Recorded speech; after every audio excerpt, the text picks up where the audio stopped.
My name is Colleen Marsh. I'm 42 and I run a small bakery on Washington Avenue in Cedarburg, Wisconsin. The kind of town where the whole street smells like cinnamon by 6 in the morning if I've done my job right. Last month, my 17-year-old daughter spent 11 hours cooking an entire birthday dinner for my mother's 65th 22 relatives, every dish from scratch. And at 4:15 in the afternoon, with the food already on the table, my mother sent one text that tried to erase all of it. "We're eating at my house instead. Bring everything over." I didn't argue with her. I didn't type a single word into the family group chat. I made one quiet decision instead. And by 8:40 the next morning, my mother was standing on my front porch with a paper bag held in both hands, ringing my doorbell and waiting for me to answer, which in 65 years, I don't believe anyone had ever seen her do. My mother does not wait at doors. My mother arrives. Here is what she didn't know that afternoon, and what it took me 25 years and one 11-hour dinner to finally understand. If you're new here, this is a place where the people who spent their whole lives keeping the peace finally stop keeping it. Where the quiet ones, the ones who cooked and cleaned and smiled and swallowed it, get to the exact moment where enough becomes enough, and they set the thing down. If that's the kind of story that lives somewhere in your own family, then do me one small favor before we go any further.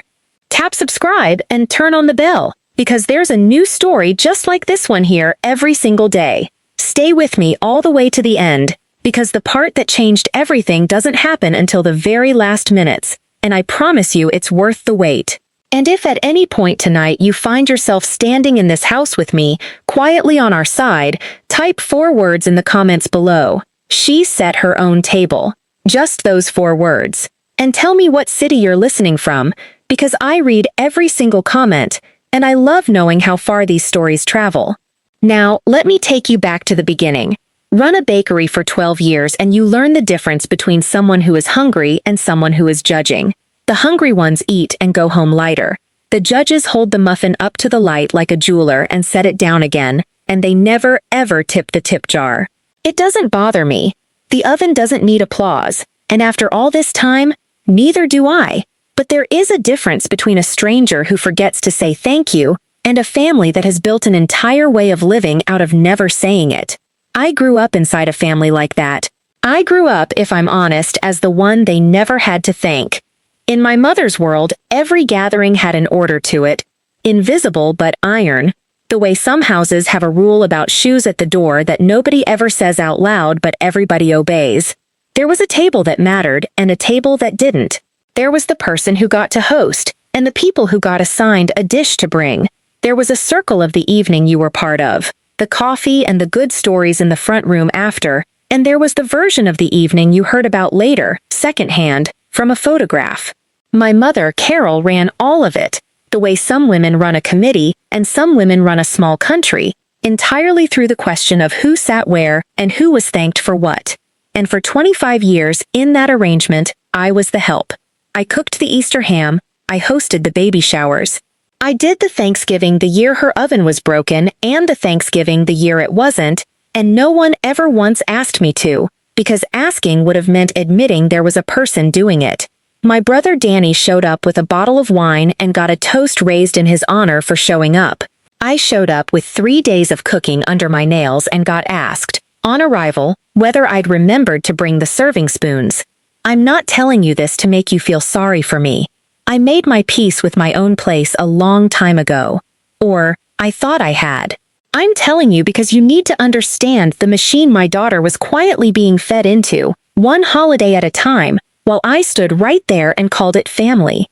Let me tell you about Hazel, because you can't understand a single thing that happened that Saturday without first understanding my daughter. Hazel is 17, a senior at the high school here, and she is the kind of person who loves you with her hands instead of her mouth. She doesn't gush. She notices the cabinet door that's been hanging crooked for a month and fixes it without mentioning it. She charges your phone while you're asleep. She has stood next to me on the Saturday morning line at the bakery since she was 14, pulling trays, learning the feel of a dough that's ready, and I pay her real wages on real paper, because whatever else I inherited from my mother, I decided a long time ago that I would not run my own family like an unpaid kitchen.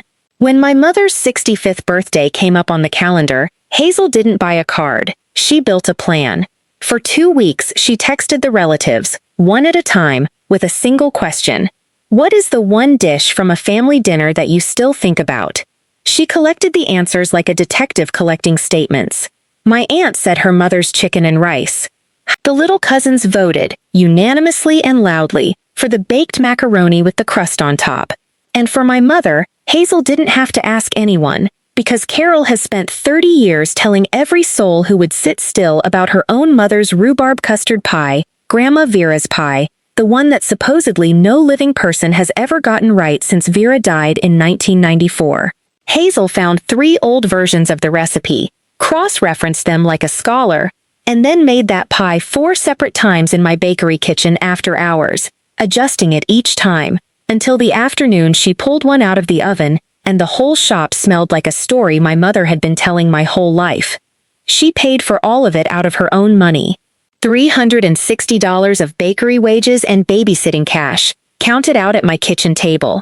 When I tried to hand her my debit card at the grocery store, she pushed it gently back across the cart handle and said, "It's my gift, Mom. A gift is supposed to cost the person giving it something, or it doesn't really count." 17 years old. She hand-lettered a place card for every single one of the 22 guests, in a calligraphy she'd taught herself off the internet, and the one at the head of the table, the big one with the gold border she ruled twice with a credit card to keep the line straight, said Grandma Carol. I watched her tape the finished menu to my refrigerator, and I remember thinking, standing there in my own kitchen, this is the best of what we are, right here, in the shape of a girl. I had no idea I was looking at a test my mother was about to walk up to and fail in writing, in front of everyone. I want to be fair to myself about one thing, because I have gone back over this 100 times since. I did not walk my daughter into this blind. I know my mother. So 3 weeks out, I nailed it down on paper. I texted Carol, birthday dinner at our house, Saturday the 12th, 6 o'clock. Hazel is cooking the whole thing for you from everyone's favorite recipes. And my mother texted back a single word, fine. Not lovely, not how sweet. Fine. I have hosted enough of my mother's evenings to know that fine is not agreement. Fine is a yellow light. So a week later at a Sunday lunch, with my aunt and my brother sitting right there, I said it out loud again, on purpose, in front of witnesses. Mom, Saturday, our house. Hazel's dinner. You're all set? And she flicked her hand the way she flicks away a thing she considers already decided and said, yes, yes, your little place, that's fine. Your little place. And then, to my aunt, in the same breath, as though I weren't sitting 3 feet away, she added the line I should have heard properly and didn't. It's cozy over there, homie, you know Colleen, simple. My aunt smiled the particular smile those women have learned. The one that only uses the bottom half of the face. In my mother's private dictionary, I have known since childhood, cozy is not a compliment, and homey is not warmth, and simple is not a kindness.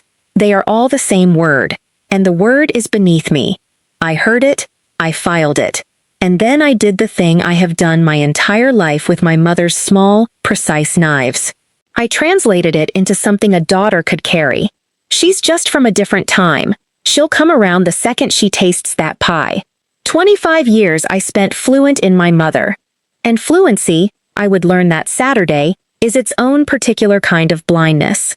Because what I heard as a snobby little aside was actually the sound of a door being quietly propped open, and 3 weeks later, at 4:15 on a Saturday afternoon, my mother walked through it. The day of the party, Hazel was up before I was, and I get up at 4:30 for a living. By 7 she had my kitchen organized like a professional line, stations marked out in blue painter's tape, sheet pans borrowed from the bakery stacked by size, a handwritten schedule taped to the cabinet with every dish timed backward from 6 o'clock, chicken and rice for my aunt. The baked macaroni with the crust, doubled, because the little cousins were coming, and Hazel said the little cousins were the whole point. Green beans done the long, slow way my late father had liked them, because Hazel wanted him at the table somehow, and that was the only chair she could give him. Rolls from scratch, which I told her was insane, and which she made anyway. And the pie, Grandma Vera's rhubarb custard pie, Time to come out of the oven warm at 6:15, so that the whole house would smell like my mother's own childhood at the exact moment the candles went in. My husband Tom ran errands all morning like a man being chased. Ice, then more ice, then folding chairs, then the wrong butter, then the right butter. I mostly stayed out of the way, which for a woman who runs her own kitchen is a genuine act of love, standing back and letting your child command a room you usually command. Around 3, Hazel washed her hands, untied her apron, and sat down at the dining table to finish the place cards. 22 of them, fanned out in rows, the calligraphy growing surer with each name. The little cousin's cards had small drawings on them, a soccer ball, a cat, a dinosaur for the baby, because Hazel said the baby couldn't read yet but deserved a dinosaur regardless. At 4 o'clock she stood in the doorway and looked at 11 hours of her own work, 6 dishes, a table set like a wedding, a whole house that smelled like 3 generations of women, and she let herself smile, just once, just a little, and at 4:15, my phone lit up on the counter. I remember the exact time because the oven timer read 1 hour and 45 minutes on the pie, and I remember thinking, even before I picked the phone up, it's her birthday, surely not even my mother would do anything on her own birthday. The first message wasn't to me. It was to the family group chat, all 22 guests, and I checked the timestamps later, and it went out 40 seconds before the one she sent me privately, and that order, that little detail about which message she sent first, still tells me everything I need to know about how my mother's heart is organized. The group message said, "Change of plans, everyone. I've decided we'll all gather at my house instead. My dining room is set, and it's really more suitable for a proper celebration. Colleen will bring the food over. 6 o'clock, see you all here." And then, to me, separately, 30 seconds later, "Just pack everything up and drive it over, dear. It'll be nicer here. You know how I like to host." I stood in my kitchen and I read those 2 messages the way you read a test result that cannot possibly be correct. Bring everything over. It'll be nicer here. You know how I like to host. 6 dishes on my stove. 22 place cards on my table in my daughter's careful hand. A pie 45 minutes from coming out of the oven. And my mother, from her own house across town, calmly informing 22 people that the party my granddaughter had built with her own 2 hands over 3 weeks was, as of 4:15, simply a catering delivery to Carol's dining room, where Carol would sit at the head of Carol's table and receive, from Carol's guests, the thanks for a dinner Carol had not so much as boiled water for. I called my mother. It rang 4 times and went to voicemail, because she was, I would learn, at that exact moment posting a photograph of her own set dining room to the family chat with the caption, "Everything's ready over here." I called again. Nothing. I texted, "Mom, Hazel cooked all of this here all day. It's ready. The table is set. Please call me." The reply came 6 minutes later, and it was not a phone call. "Don't be difficult about this, Colleen. My house is simply more appropriate. I've already told everyone. Bring the food by 5:30 so it isn't cold." There it was. More appropriate. The same shape of word as cozy, as homey, as simple, the whole quiet architecture of my childhood standing up and speaking in a single afternoon. I turned my phone face down on the counter and walked to the kitchen doorway to figure out what on earth I was going to say to my daughter. And I didn't have to say anything, because Hazel was already standing at the counter in the dress she'd bought for the evening, her own phone in her hand. She was in the family chat. Of course she was. She was one of the 22. She had just watched, in real time, in front of the entire family, the woman the dinner was for cancel it and reassign it to her own address, with an exclamation point. I watched my 17-year-old daughter read it one more time.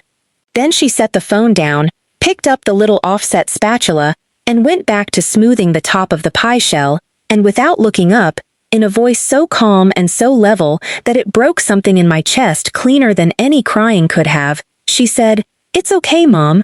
I figured she might. I'm kind of used to it. 17 years old, 11 hours into a gift she had paid for with her own money, and her very first instinct was to comfort me, and to file the whole thing away under the heading of normal. I stood in that doorway and did a piece of arithmetic I had spent 17 years refusing to do.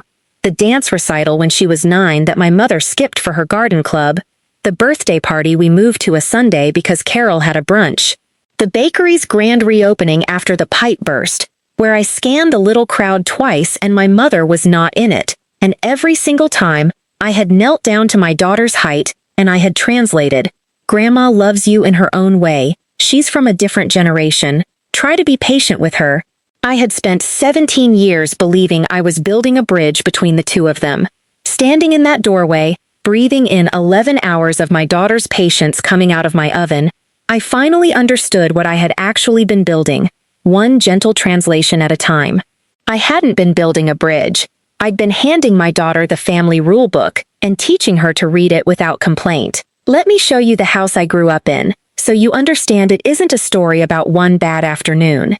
In my mother's home, growing up, there were 2 tables at every holiday. There was the dining room table, the good one, with the cloth napkins and the candles and the china that came from Grandma Vera.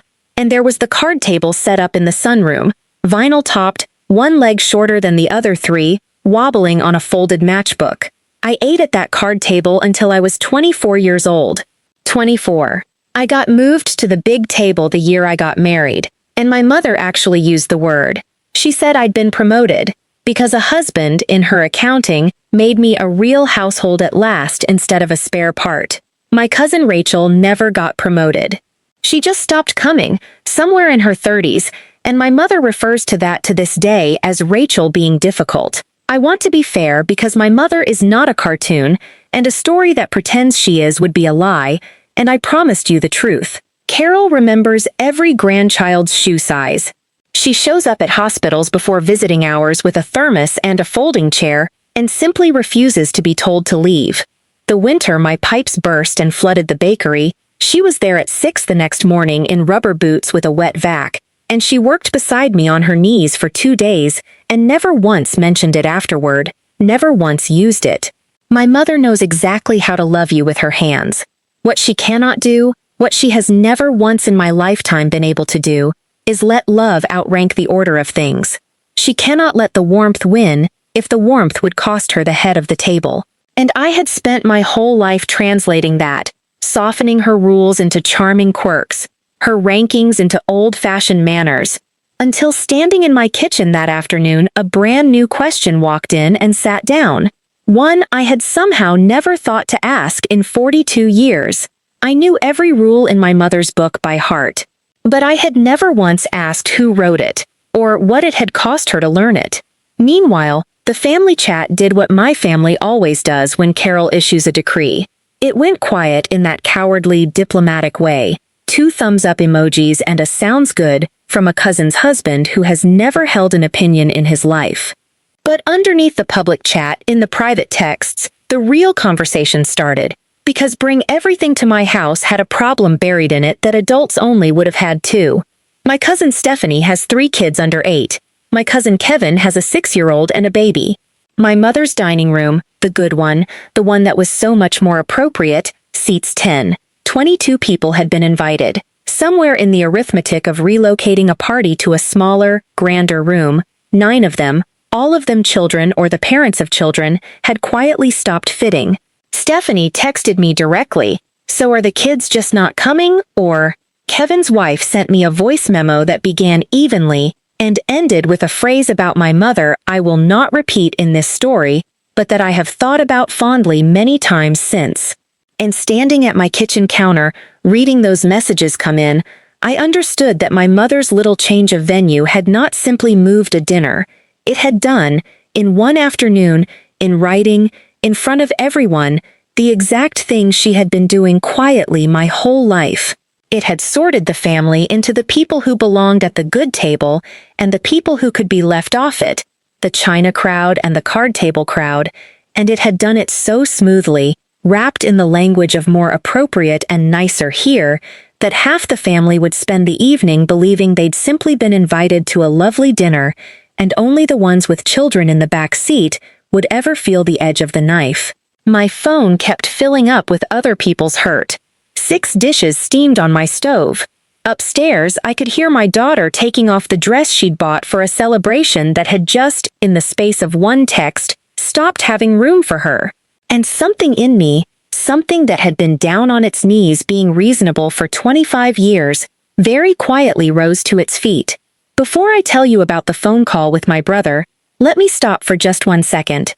If you have ever watched a child's honest effort get wiped out by one careless sentence from a grown-up who should have known so much better, a canceled visit, a forgotten recital, a "we'll see" that everyone in the room knew meant no, then you already know exactly what my kitchen felt like at 4:30 that afternoon. And I read every comment on these stories, so if you're carrying one of those afternoons of your own, you can leave it below and I'll see it. Now, my brother Danny. I called him because some ancient hopeful reflex in me still believed that if the two of us ever pushed on the same wall at the same time, it might finally give. Danny is 45, he sells farm equipment, and he has survived our mother the way a sensible man survives Wisconsin weather, by carrying a coat and never once commenting on the sky. He picked up on the second ring, and before I could even finish laying it out, he sighed. The family sigh. I have heard that sigh my whole life. Colleen, it's her 65th. Whatever this is about the location, just let it go. Load up the car, be the bigger person, we'll all have a nice dinner at Mom's. I told him his niece had spent 11 hours and her own money on a dinner that was now being renamed as Mom's. Kids don't hold on to that stuff the way you think they do, he said, and behind his voice I could hear a ball game on the television. It's one dinner call. Come, don't come. But if this turns into a whole thing, you and I both know it's not going to be Mom who gets blamed for it. You know how this works. I did know how it works. That was the entire problem. I was a lifelong, certified, expert-level scholar of exactly how it works. I thanked my brother, told him to enjoy the game, and hung up, and I crossed the second-to-last name off the short list of people I had been hoping might come stand beside me. The last name on that list was my husband. Tom is a good man, and good men raised near families like mine come preloaded with the peacekeeping software, the same as I did. He came home from the last ice run into a house that smelled like rhubarb and tension, listened to the whole thing with his jaw working quietly, and then he said the reasonable words, the sensible words, the exact words I myself had said 1,000 times over 25 years. One dinner call. We put on a smile, we drive the food over, we come home. It's her 65th. Do you really want to be the thing everyone remembers about her birthday? He wasn't wrong, by the old rules. He was quoting them perfectly. I didn't argue with him, because there was nothing to argue. The old rules are airtight. That's the whole thing about them. That's what makes them not a set of manners but a cage. You cannot win an argument inside them, because they were built by someone who wrote both the questions and the answers. And then my husband walked through the kitchen to fill a glass of water, and he stopped. Hazel was at the counter, in her sweatpants now, the party dress abandoned upstairs on her bed, and she wasn't crying, which would honestly have been easier for all of us. She was packing. Methodically, neatly, in the exact technique I had taught her at the bakery, she was wrapping 6 dishes one at a time into containers and labeling each one in careful Sharpie. Chicken and rice, Aunt Deb. Mac and cheese, save half. 11 hours of a gift, being folded up and put away like out-of-season clothes. Tom stood there with his empty water glass and watched his daughter quietly file her own party into the refrigerator, and I watched 20 years of keep the peace drain straight out of my husband and through the floorboards. He set the glass down on the counter without filling it. He looked at me, not at his phone, not at the door, at me, and he asked, very quietly, the only real question left in the house. What do you want to do? And the honest answer, at 4:40 that afternoon, was that I didn't fully know yet. What I knew was that my mother had one phone call left coming to her. One last exit, offered in good faith. She was about to spend it. She answered on the first ring this time, her hair freshly done, her plan freshly executed, victory freshly in hand. Colleen, please tell me you're not calling to be difficult on my birthday. I was, for the record, standing very still in my pantry with the door shut, which is the least dramatic room in the entire state of Wisconsin. I made her an offer with no edge on it at all. The kind of offer you make when you are still hoping, against the evidence of decades, that the person you love is somewhere inside the person on the phone. Mom, Hazel cooked 6 dishes from scratch, from everybody's favorite recipes, with her own money. Here's all I'm asking.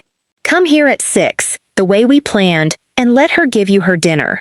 Or, if you truly want to host, we move your celebration to a Sunday lunch at your house next week, and I will cook that one myself, and it'll be all yours. Either way, tonight your granddaughter gets to give you the gift she built. Pick one and I'll make it happen, and I'll be happy about it. Silence. The expensive kind. And then my mother's voice, cool and even as the good china. Colleen, I am not going to eat a teenager's school project off paper plates in that cramped little house of yours on my 65th birthday. I have set my dining room. It is done. You're the one turning this into a production. Everyone else has already agreed to come to me. A school project, 11 hours, $360. 4 separate test versions of her own dead mother's pie. A school project. She can play cook for the family some other time, my mother went on, gathering warmth around herself the way a January window gathers frost. Honestly, Colleen, this is exactly what I mean about you. Everything has to become a whole thing. Just bring the food by 5:30. Wear something nice. And for heaven's sake, don't sulk. It ages you. And she hung up. I stood in my pantry among the canned tomatoes and the paper napkins, the phone still warm against my ear, and I noticed, with a strange and quiet professional calm, the exact shape of the door that had just clicked shut. Her dining room seats 10. 22 people had been invited. My mother had already, in her own mind, decided which 12 of us were surplus. I came out of the pantry, and I walked to my own dining room table, and this is where the whole story turns. So let me set you down exactly where I was standing. The table was already dressed. Hazel and I had done it at noon, the leaves in, the good cloth pressed, the borrowed chairs squared up around it like a wedding. And marching down the center of it in 2 neat rows sat 22 hand-lettered place cards. My aunt, my uncle, Stephanie, Kevin, every one of the kids. The little ones' cards had the doodles on them, the soccer ball, the cat, the dinosaur for the baby. Place cards for a family, not a court. No special calligraphy for the important people, and ballpoint for the rest. The same ink, the same care, every single seat worth the exact same trouble. Except one card was larger than the others, and it sat at the head of the table. Grandma Carol, gold border, hand-ruled, done twice. I had watched my daughter measure that gold line against the edge of a credit card to get it perfectly straight. I picked it up. I don't even know what I was looking for. Something, maybe, and when I turned it over, there was pencil on the back, faint, in my daughter's real handwriting, the fast everyday one, not the calligraphy. It said, "Happy 65th, Grandma, from your sous chef, since I was 12, her sous chef." That's what Hazel had called herself the summer she was 12, elbow deep in bakery prep on a Saturday, when she announced to me, apropos of nothing, that one day she was going to cook a whole dinner for the entire family, and Grandma was going to sit right at the head, and everyone would finally see. 5 years. 5 years my daughter had been quietly carrying that small, hopeful plan, and I stood at my perfectly set table, holding a gold-bordered card addressed to a woman who had, 20 minutes earlier, called the whole thing a school project, and something in me that had been a translator for 25 years simply set down its pen and walked out of the room. I put the card back in its place at the head of the table, and I left the table exactly as it was. 22 cards, 22 chairs. Because some part of me had already decided a thing that the rest of me was still catching up to. At 4:40, my phone buzzed again. My mother, having sensed the way she always somehow senses when her middle child has not yet fallen properly into line, had escalated from a change of plans to a set of terms. "Since you haven't confirmed," she wrote, "I'll expect you and Tom here at 6. Just the 2 of you is fine. This isn't a negotiation, Colleen, and if you decide to pout at home instead, then don't bother coming to Thanksgiving, and don't expect me to explain to the whole family why my own daughter boycotted my 65th. They'll come to their own conclusions. I read it twice. There is a specific kind of message that only controlling people know how to write, the kind where every single sentence is a hostage with a knife at its throat. Come at 6, just the 2 of you. Your daughter is the hostage. Don't bother with Thanksgiving. The holidays are the hostage. They'll come to their own conclusions. My good name is the hostage, and for 25 years I had paid every one of these ransoms, promptly, in full, on the day they came due, and I had called it being the bigger person. I want to be honest with you about what I felt standing there, because it wasn't rage. Not yet. It was inventory. I looked at the stove, 6 dishes. I looked at the table, 22 cards. I looked at the clock, 4:43. And I looked last of all up at the ceiling, toward my daughter's room, where a girl who had said I'm kind of used to it, was almost certainly lying on her bed with her earbuds in, teaching herself to actually mean it. And here is what my inventory came to, standing in that dining room. If I loaded that car and drove to my mother's house tonight, even in silence, even just to keep the peace, the lesson would be carved into my daughter so deep that no amount of later love would ever fully sand it out. The lesson would be, your effort is a school project. Love is a seating chart.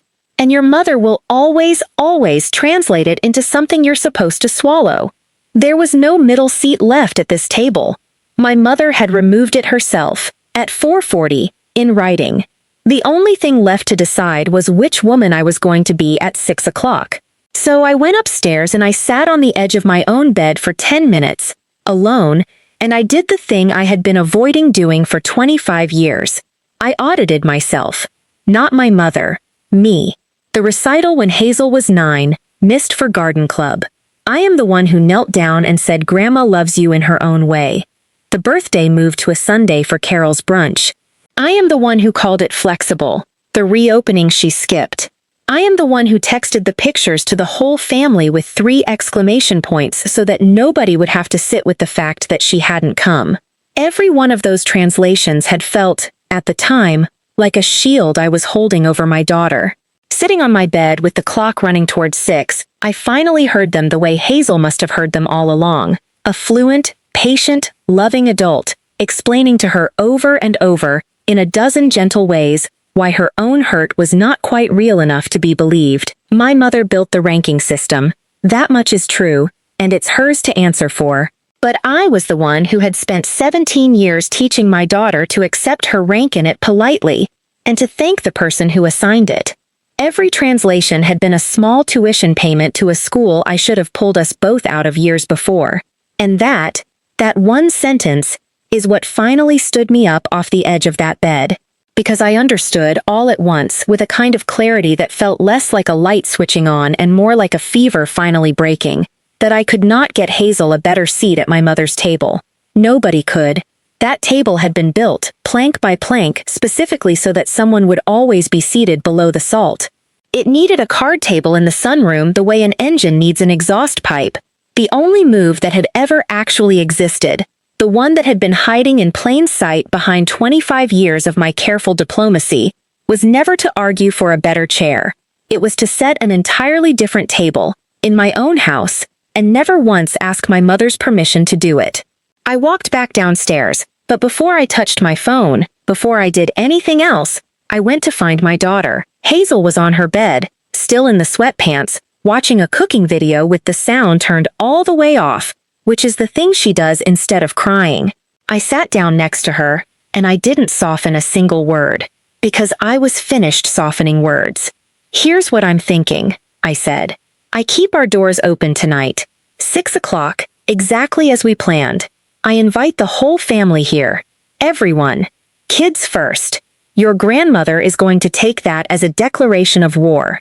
Some people are going to go to her house anyway.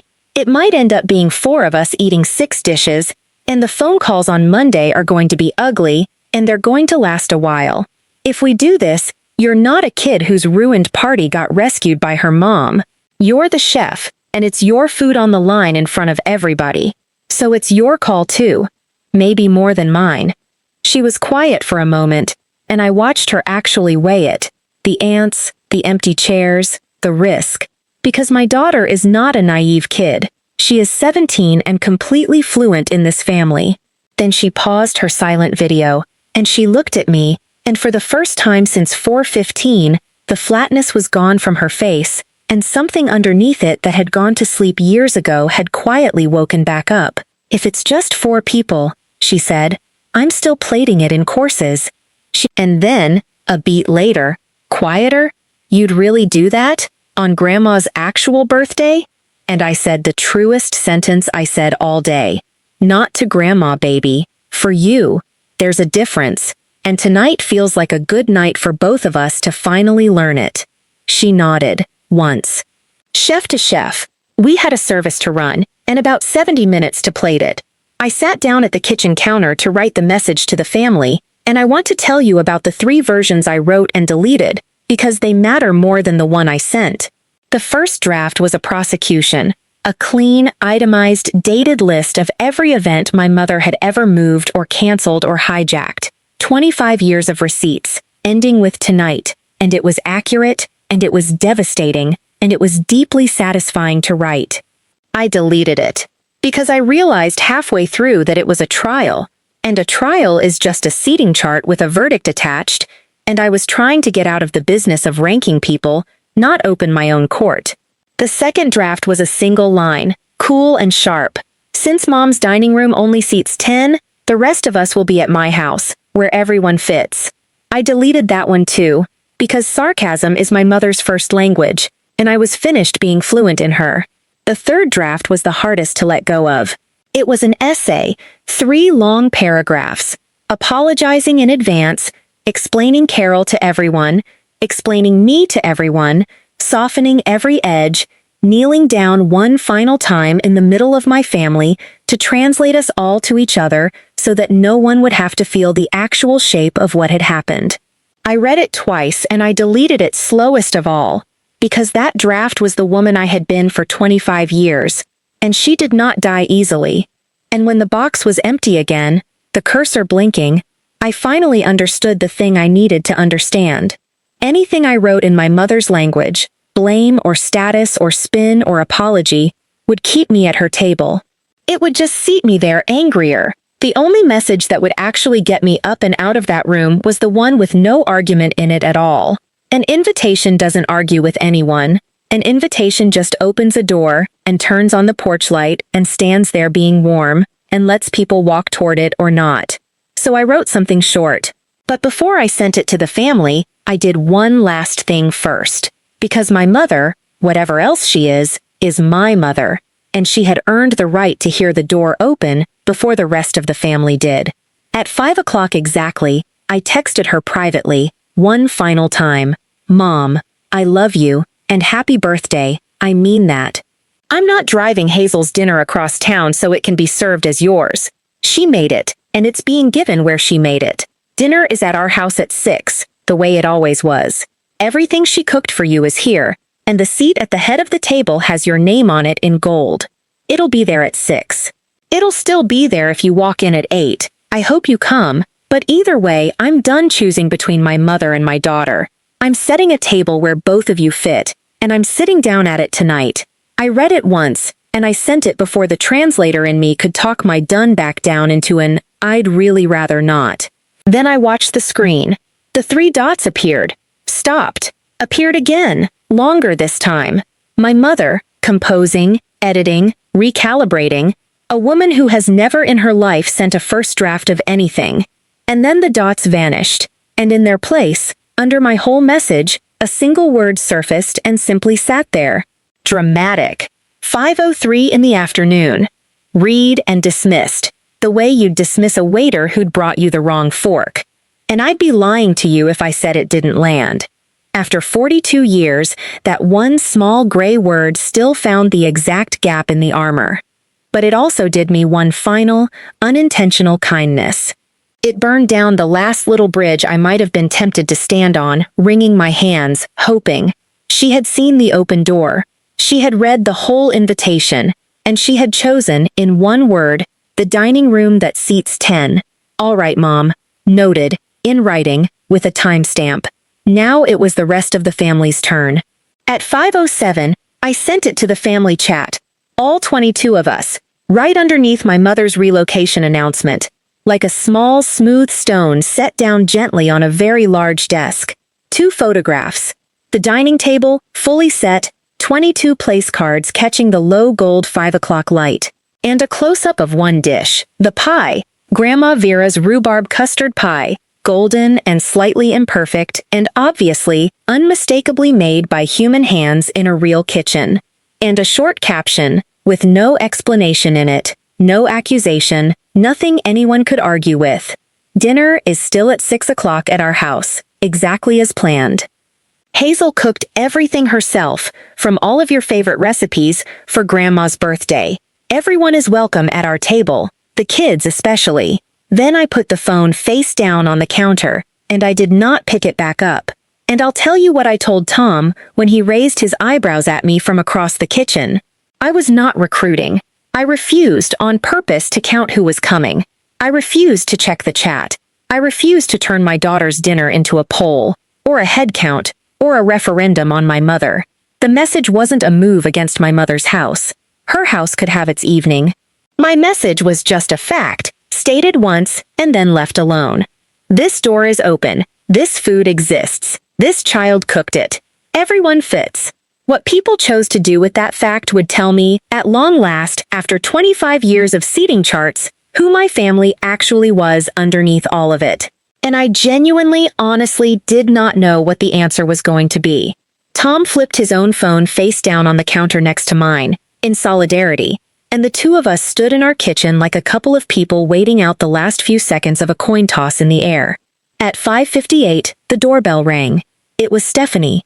Stephanie, her husband, and all three of her kids, the littlest one already reaching for me off her mother's hip before the door was fully open, and behind them on the front walk, like a second wave breaking, came Kevin's whole crew, his 6-year-old sprinting ahead up the steps, his wife carrying the baby's car seat in both arms like a lantern held out in front of her. "We were always coming here," Stephanie said, pushing a bag of grocery store dinner rolls into my hands that we did not need and that I have kept the memory of ever since.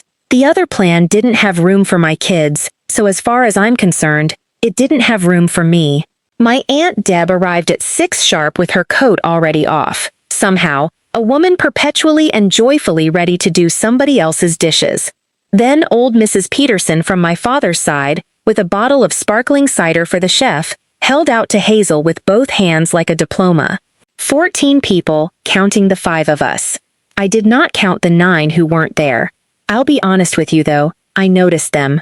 You always notice. The gold-bordered card at the head of the table sat in front of an empty chair all night long, and not once, not for 1 second, did I consider moving it.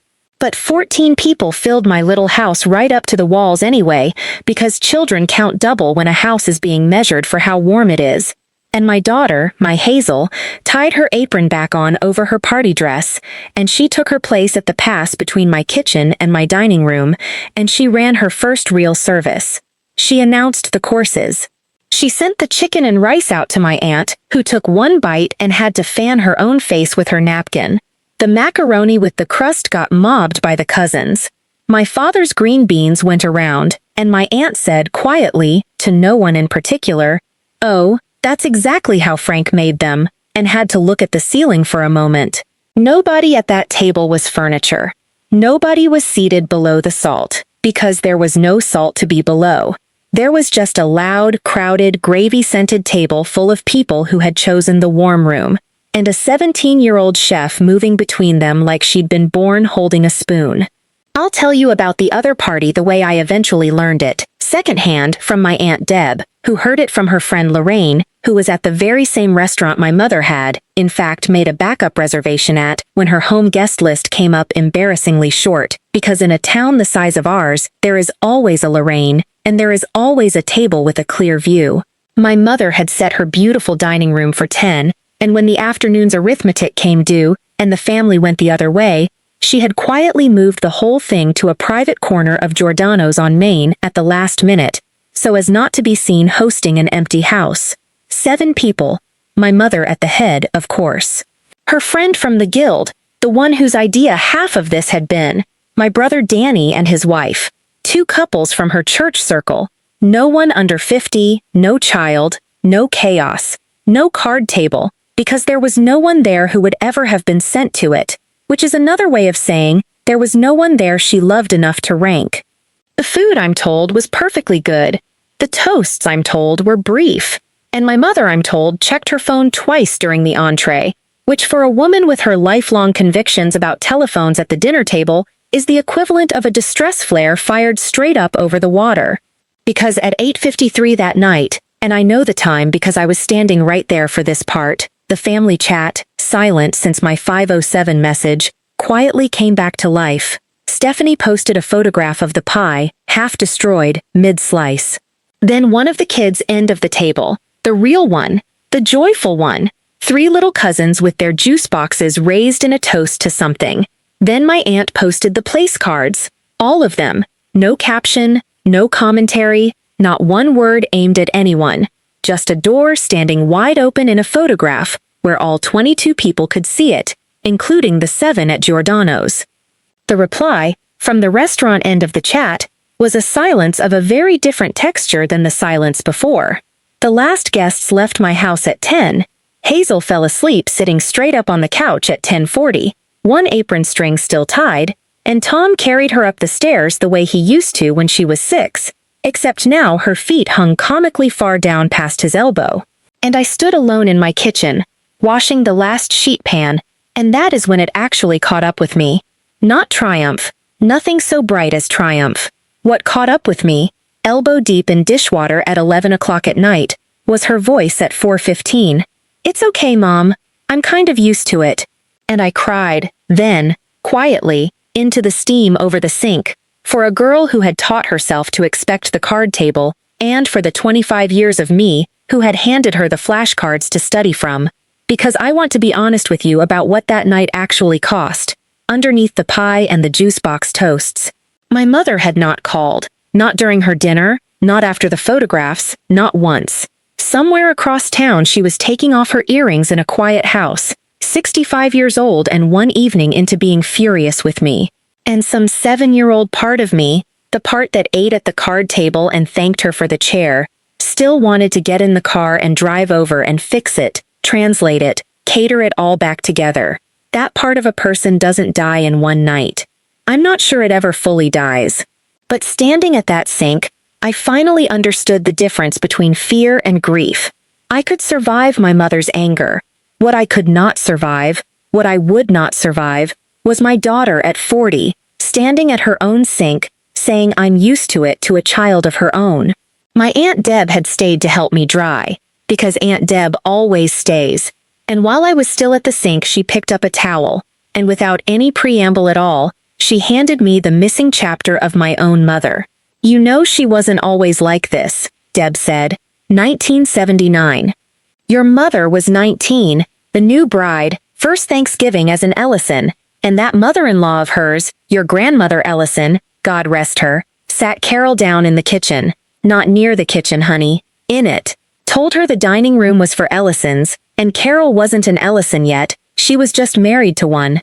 Your mother ate her first family Thanksgiving standing up at the counter, by herself, listening to all of them laugh on the other side of the wall."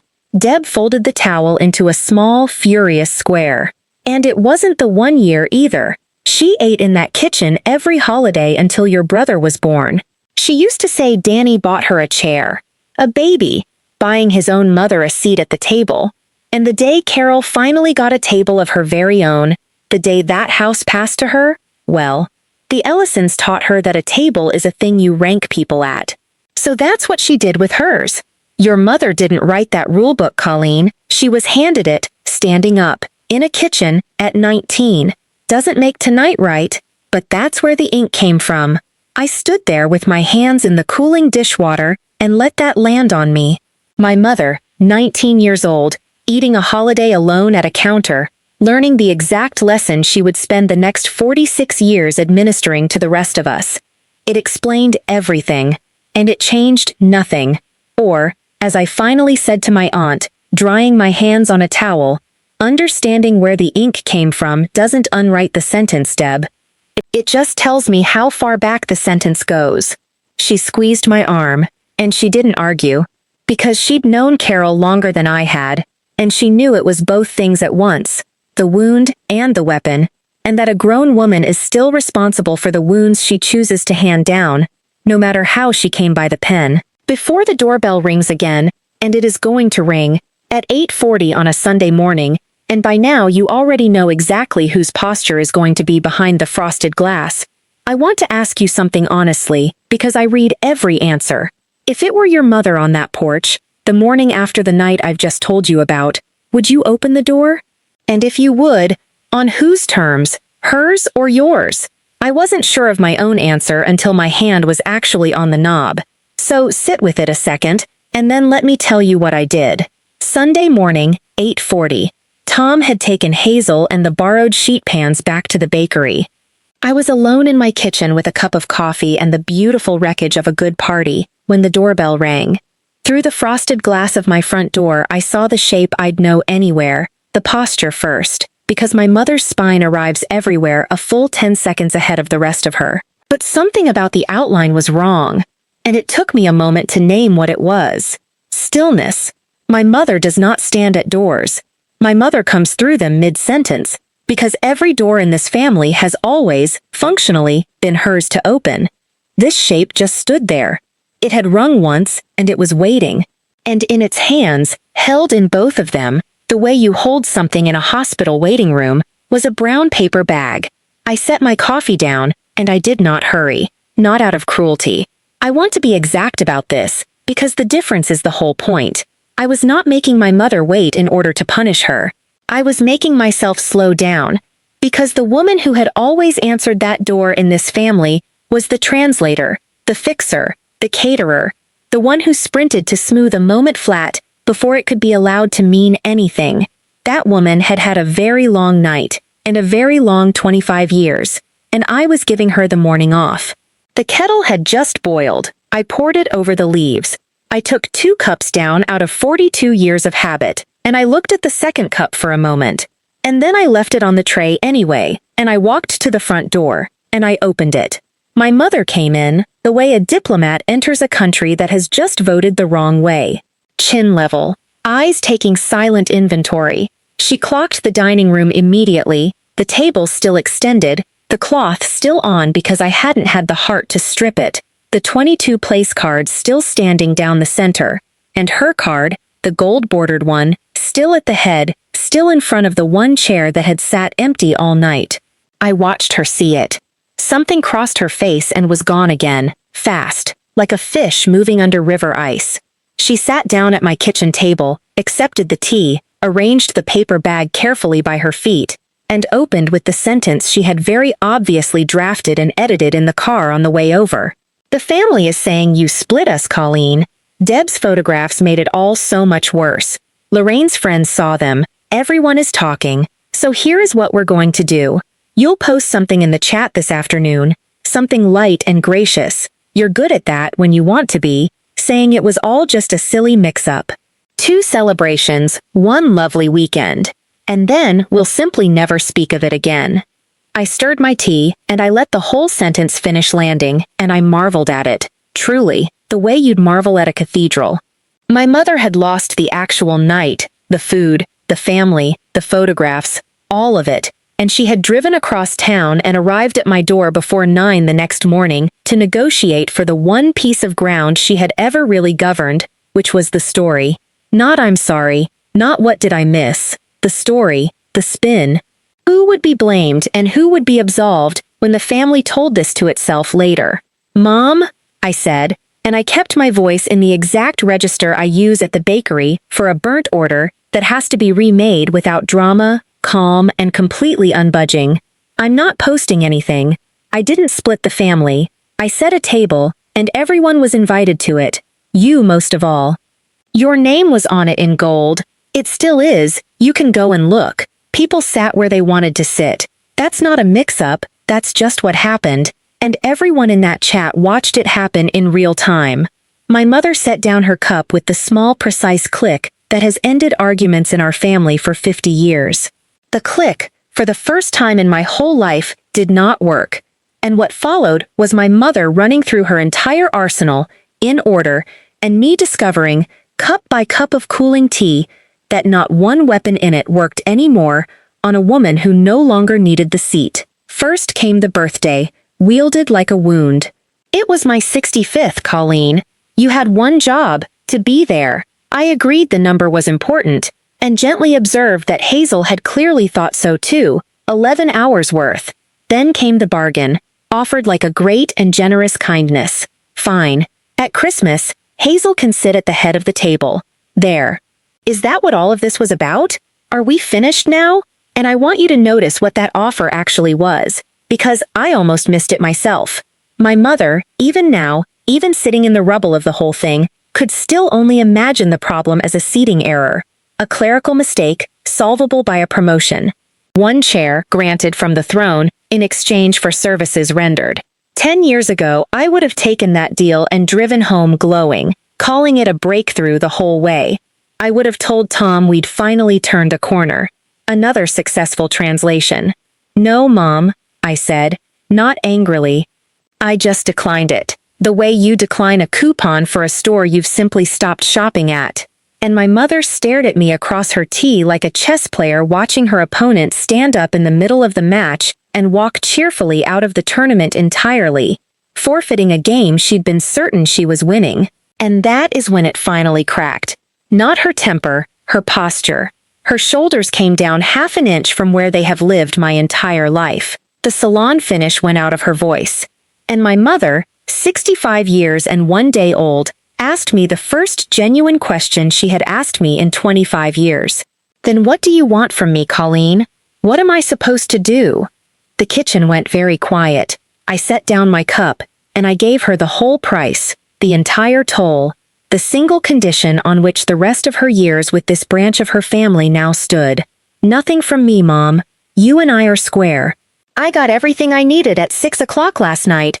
It's Hazel you owe. She's out in the backyard right now, reading on the steps, so you're going to go out there, and you're going to tell your granddaughter, not me, her, what her cooking actually meant to you, and you'll know it went all right if she shows you the menu she made. That's it. That's the whole price of a chair at this table. My mother looked at my back door the way a soldier looks at open ground, and then she picked up her paper bag and she stood and she went. I stayed at the kitchen window because some conversations you are not meant to hear, only to guard. I watched my mother cross my back porch like it was a stage with no chalk marks on it to tell her where to stand. A woman who has commanded every single room of her life, suddenly and visibly lost in a small backyard in Cedarburg. Hazel looked up from her book. She didn't stand. She didn't rush to rescue her grandmother either. My daughter is done rescuing adults, and I have never once been prouder of a lesson I never actually set out to teach her. And then my mother, in her pressed slacks and her day-old salon curls, lowered herself down, slowly, onto the cold concrete step beside my daughter, not the patio chair 2 feet away, the step. And she opened the paper bag, and out of it came a container I recognized, because it had left my house the night before in my Aunt Deb's tote bag. A single slice of Grandma Vera's rhubarb custard pie, the lid fogged from a night in the refrigerator. Deb, it turned out, had driven a slice of it over to my mother's porch on her way home the night before, with a note that said only, "You should at least taste what she made." And the fork my mother drew out of that paper bag was from her own good silver, brought from home. She had come armed for a ceremony. I watched through the glass as she said something, and watched Hazel answer with a single syllable, and watched my mother eat cold rhubarb custard pie on a concrete step, the dessert her own granddaughter had rebuilt from 4 test batches of a dead woman's memory, the pie the whole family swore no one had gotten right since 1994. She ate the entire slice, slowly, and whatever she said to Hazel when she finished it, I never asked, and Hazel has never fully told me, because that conversation belongs to the two of them and to no one else, least of all a camera. But I watched my daughter's shoulders come down from around her ears for the first time in 2 days. I watched her go inside and come back out with a piece of cardstock, and I knew it on sight, the hand-lettered menu, Grandma Carol's 65th birthday dinner, ruled across the top in gold. And I watched my mother read every single line of it with the tip of her finger, the way she reads a hymnal in church, slowly, moving her lips. They sat on that step for another 10 minutes, an empress and a line cook, and nothing dramatic happened at all. No tears you could have seen from a window, no embrace for a highlight reel. Just 2 people, for the first time, sitting at exactly the same height, eating out of the same pan of history. One of them saying thank you about 50 years too late, and the other one, 17 and merciful, letting it count anyway. Here is what that morning bought, and what it didn't, because I promised you honest, and I am keeping the receipt. On her way out, my mother paused next to me at the front door, and she straightened a picture frame that was already perfectly straight, and she said, not quite looking at me, "The seasoning, in the chicken and rice." A pause, a geological one. She got it right. Your grandmother's exactly. Nobody's gotten that right since. And then she left, spine first, out into the Sunday morning. That was the entire concession speech, 1 inch of ground, delivered sideways, on the subject of seasoning. But I have been fluent in my mother for 42 years, and I can give you the translation. That 1 inch was the whole war, and I would rather have it that way, sideways and true, than a fountain of easy words I'd have had to wonder about. The rest of the fallout came in over the following week, on the usual family frequencies. My brother Danny texted me privately, "You actually did it." A message that managed to be half accusation and half awe, which from Danny is a standing ovation with the lights up. 2 of my mother's church circle relatives went cool toward me for a season, and I let them, because frost either thaws on its own or it doesn't, and my house was warm either way. Lorraine sent my mother a fruit basket and was heard, at Guild, referring to the entire evening as that unfortunate scheduling confusion, which in my mother's world is precisely how an empire files a defeat into the archive. And the family chat, the very same chat where a 17-year-old had watched her gift canceled with an exclamation point, quietly became the place where, the following Thursday, my cousin Stephanie asked, completely deadpan, "So when's the next dinner at Colleen's?" Asking for 11 people. I didn't gloat, in the chat or anywhere else. I'm telling you this story more than a month later, and I still have never posted a single word about any of it, because the win was never the story. My mother taught me everything I know about how to narrate a family, how to shape what happened into what people will remember, and the entire point of that Saturday was to put that particular skill down and walk away from it for good. The empire didn't fall. Empires almost never do. But that Sunday morning, mine came to my back door, and it stood there and waited, and it sat down on a concrete step, and it said thank you to a 17-year-old girl. I'll take that over a crown any day of the week that's left to me. It's been 6 weeks now, and I want to tell you what has become normal, because normal is the only place a change like this ever really takes root, or quietly dies. On the first Sunday of this month, my dining table was extended again, the leaves in, the cloth on, and down the center of it stood a fresh set of hand-lettered place cards. Because Hazel's table is a thing now. First Sunday of every month, at our house. Hazel plans the whole menu. The little cousins get cards with doodles on them. My Aunt Deb arrives with her coat already off, and there is no head of the table anymore, because my daughter seats people wherever she thinks the conversation needs them most, which is a philosophy of hospitality she invented entirely on her own, and which I fully intend to steal for the bakery. Stephanie's crew hasn't missed one. Kevin's baby has eaten mashed sweet potato off the good spoons. And my mother came to the first one. She sat in the middle of the long side of the table, at a place card that said, in gold-bordered calligraphy, simply, Grandma. Not Carol Ellison, not the head seat, because there wasn't one, just Grandma, in the same ink as everybody else. And I watched her read that card, and I watched her, when she thought no one was looking, slip it into her purse and keep it. She missed the second Sunday, for a Guild thing, and here is the miracle nobody ever warns you about. It was fine. The door stayed open. Nobody grieved it. The macaroni got eaten. She is who she is, and at 65 she is not going to become someone else, and I have stopped needing her to. The only thing that has actually changed is that her rank no longer sets the weather in my house. She can come and sit in the warmth as an equal, or she can miss it, and either way the pie comes out at 6:15, and either way my daughter runs her table, and either way nobody at it is furniture. As for Hazel, she's applying to culinary school for the fall. Her application essay opens with a birthday dinner for 14. She let me read it once, at the kitchen counter, and I had to hold the pages out at arm's length like a woman checking her mascara at a funeral. And midway through that very first Sunday, that first proper Hazel's table, while the cousins were fighting cheerfully over the corner pieces of the macaroni with the crust, my daughter leaned into my shoulder at the pass between the kitchen and the dining room, and she said, quietly, so only I could hear it, "I'm not used to this yet." I looked out at the loud, unranked, gravy-scented, gloriously crowded table she had built out of nothing but her own 2 hands and a refusal to be small, and I gave her the only inheritance I have left that is worth a single thing. "Good," I said. "Don't ever be." I spent 25 years asking for a better seat at my mother's table. 25 years learning her language, translating her cruelty into charm, teaching my own daughter to sit quietly below the salt and thank the person who put her there. And it turns out the only move that ever actually existed, the whole time, hiding in plain sight, was never to argue for a better chair at all. It was to go home, and set my own table, and turn on the porch light, and open the door, and trust that the people who love you do not need a ranking to find their way to their chairs. That's the whole story.